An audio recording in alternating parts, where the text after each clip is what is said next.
Hola amigos, bienvenidos a Warp, yo soy Robanaya y en esta ocasión les vamos a presentar una entrevista que tuve la oportunidad de hacerle a Doug March, vocalista, líder y compositor principal de la banda americana Built Spilled, la cual ya lleva muchísimo tiempo, desde la década de los 90, pues en el mundo independiente. Es una gran banda y un gran ejemplo de todo eso. Platicamos de su nuevo disco que se llama When the Wind Forgets Your Name, un disco muy muy padre que además es el primero que llega a la disquera Sub Pop, una de las disqueras más legendarias de la historia de la música independiente moderna en Estados Unidos. Entonces fue una plática bastante amena, platicamos de todo eso, de todos los logros que han tenido a lo largo de su carrera, dentro de lo que destaca básicamente pues haber alternado con grandes bandas de la historia como lo fueron Sonic Youth o Dinosaur Jr. Así que espero que disfruten esta entrevista con Built to Spill. Hi there, Doug. Can you hear me? I can. How you doing? I'm good. Thank you very much. This is like an absolutely pleasure to talk with you a little bit. So thank you very much for the interview, Doug. Yeah, same here. So how are you? I like the natural background that you had. Where are you? I'm in the backyard of I'm staying in an Airbnb here in Portland, Oregon. Okay, and how's your days lately so far? It's been good. I've been watching some January 6th hearings on TV. Do you know that? Okay, that's cool. No, I didn't know that. So it's like about the people that tried to overthrow the government, the Trumpers that tried to overthrow the government. There's hearings going on right now about it. Okay, cool.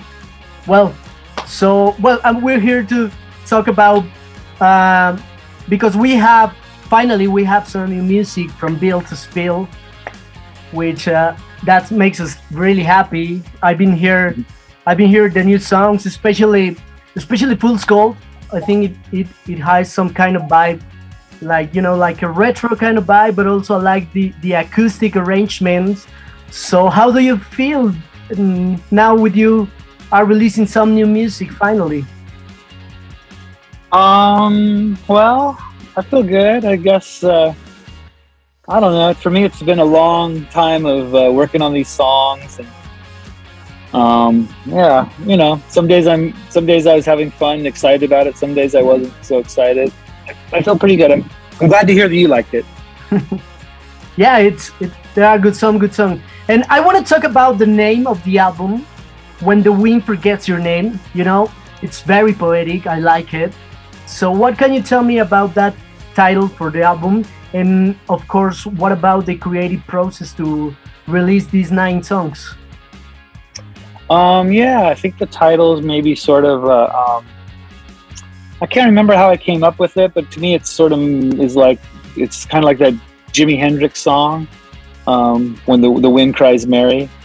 It's just sort of maybe a joke sort of thing about that, but also kind of sad and kind of poetic, like you said. Kind of maybe a little pretentious, but it's nice sounding. And yeah, the record, I don't really know what I'm doing. I'm just kind of making up songs when I can and trying to figure out how to record them. And my creative process is like just every day kind of different. I don't really know what I'm doing as an artist. I'm still trying to figure shit out, and I don't have a method that I go to. Well, that's really nice here. It's always good to inspired by every day and start to making and record this kind of song. So it was a long period, or it was a short period between you start to write the first and the last. How do you feel about it? Yeah, I mean, some of these songs are kind of older. Some of them I tried different ways. I really take my time writing songs these days, and I don't really work on songs as much as I used to. When I was young, I was working on music all the time, and I just just don't have the same sort of inspiration and energy to work on music all the time. I get more frustrated and I'm not frustrated, but I have a lot harder time finding things I like in music than I did when I was younger. Maybe I'm a little more selective and less easy to please. So I feel pretty good about these songs, but sometimes I hate them. It's just the way it goes with music. In which way, or why do you feel sometimes like that? Oh, I feel like I always feel like things can be better. They could be improved. Maybe sonically, I think the record could probably sound a little better, be smoother sounding or something, or that maybe I could have played some of the guitar parts a little tighter, or made something more interesting, or added something here or there that would have been more interesting. That's just the way it goes with music. It's a rare thing to do something and think that you've really done a good job. Okay, I get it. So, well, I would like to talk also about the album cover, which is a beautiful work of art. I found it very psychedelic, and I really like the colors. It was designed by Alex Graham, right? So yeah, how do you guys work together? Where the idea come from? Yeah, well, part of it was the album title. I thought with a title like that was kind of poetic, and I felt like it needed something silly to sort of offset it. It's such a serious, pretentious album title. I thought that the artwork could be something kind of lighter and colorful and silly.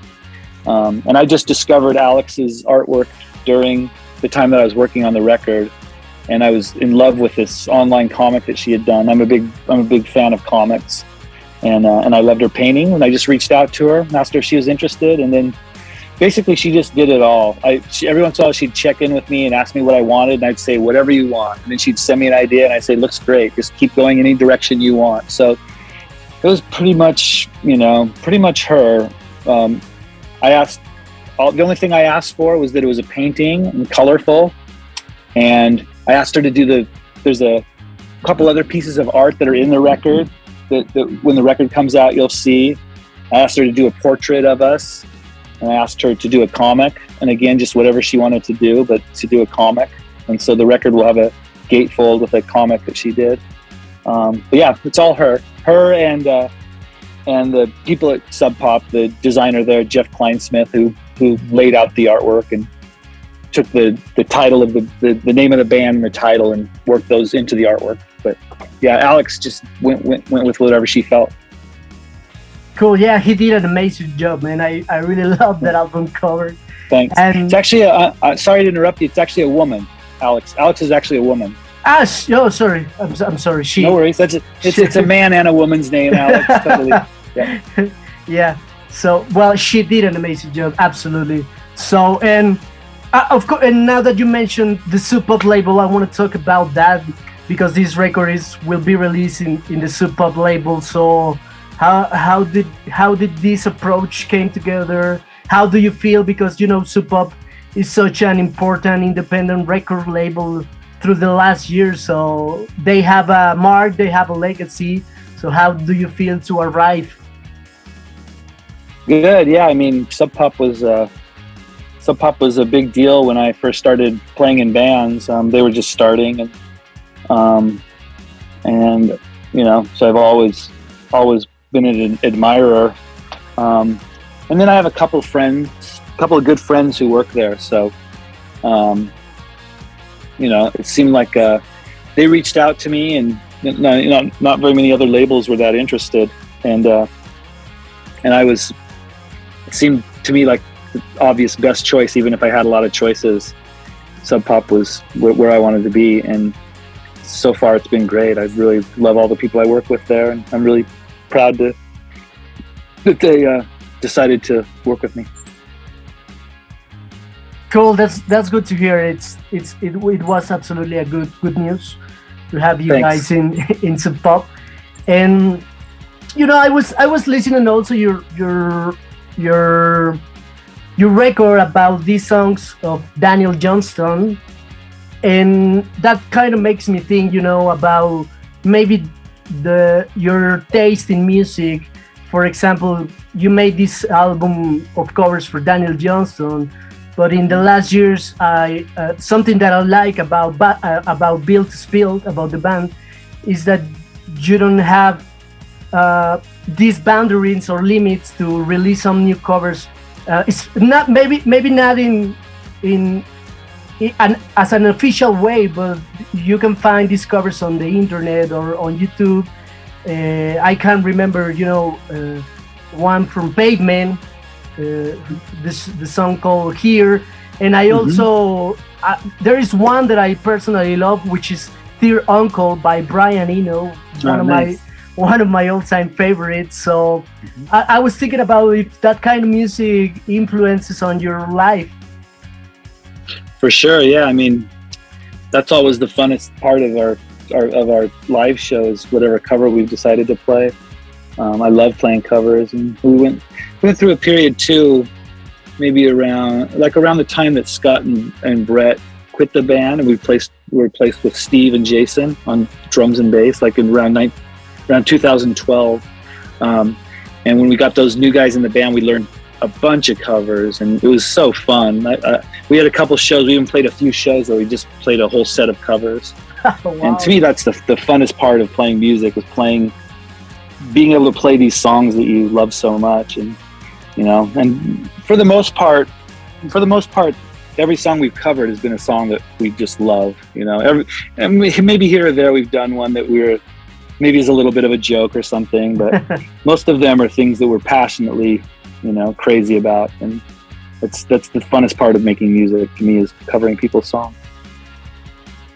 Cool. And speaking about that, do you remember how it was your first approach with music? Maybe when you were a kid, maybe when you were a teenager. What kind of music do you listen to? Yeah, well, when I was young and first started playing guitar, I didn't want to play any covers, and to me, like, playing covers meant you weren't a real artist, and that only people who could make up their own songs were good artists. And I regret that I felt that way. I could have learned a lot, but yeah, I mean, I just grew up with the radio, listening to all kinds of stuff, and when I was a kid, the top 40 radio had rock and roll and soul music and country music and funk, and just kind of had everything. So I kind of liked everything. And then by the time I started playing guitar, when I was a teenager, I started to listen to things like David Bowie, and REM had just come out, and the Smiths, things like that, and punk rock stuff was a big influence for me. Yeah, those bands like Dinosaur and Pixies, and Camper Van Beethoven, Butthole Surfers, all those kinds of bands were a big deal for me when I was learning how to write songs and starting bands. Are you still SST? Are you still feeling close to those bands and those memories still? Oh, not so much. Mm-hmm. I really prefer to listen to like reggae or old soul music, or I don't know. I'm not much into indie rock anymore. I mean, some of those old things still sound good to me, but less. I listen to them less. I don't listen to that kind of stuff all the time. And I'm more about like songs here and there, like And I think I like more listening, like turning other people onto songs than listening to them myself. I like sharing the things that I loved when I was a teenager with my friends more than I like to just listen to them on my own. Cool, that's good to hear. So there is no kind of nostalgia now in your days. I'm not a very nostalgic person. I mean, we go out and play shows and we play these old songs, but for me, it doesn't feel nostalgic. It feels like, I imagine, I know that for the people listening, it's nostalgic because they might not have heard these songs in years. But for me, I play them all the time. And for me, it's, I'm in the moment. I'm like trying to play this old song. I'm trying to play it today and try to play it better than I played it back then, and I try to make a little changes to it that make it a better song to my taste today. Cool, man. That's really interesting because you will be turning 30 years of career, man. It's insane. It's a long time, and you guys are still here, reaching some new fans. So that's amazing. I would like to know. So, what kind of achievements or moments are you most proud of? Well, when I started making music, and really, for a long time, I had no intention or belief that I could do this for a living, or that we would reach fans, or that, people in Mexico would be interviewing me.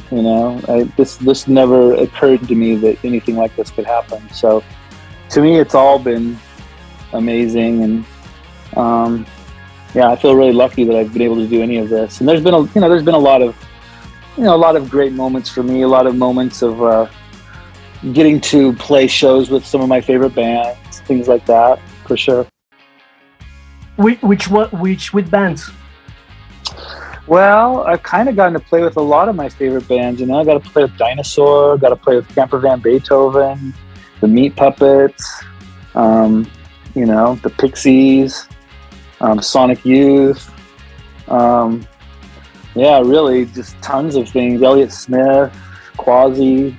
And now even the bands that you might not have heard of, bands that we've taken out on tour that I felt like I was lucky enough to discover and turn other people onto, bands like Prism Bitch or Slam Dunk, or French Tips. There's that's actually kind of been my favorite thing about all of this, is meeting all these other bands, meeting new young bands, and meeting some of my favorite hero bands, and a lot of the young bands are Ottawa from Brazil, the guys that I played on the record with, and then introducing these bands to each other has been really fun, and seeing how these other groups of people interact with each other and enjoying each other's music and stuff. That's kind of what I'm.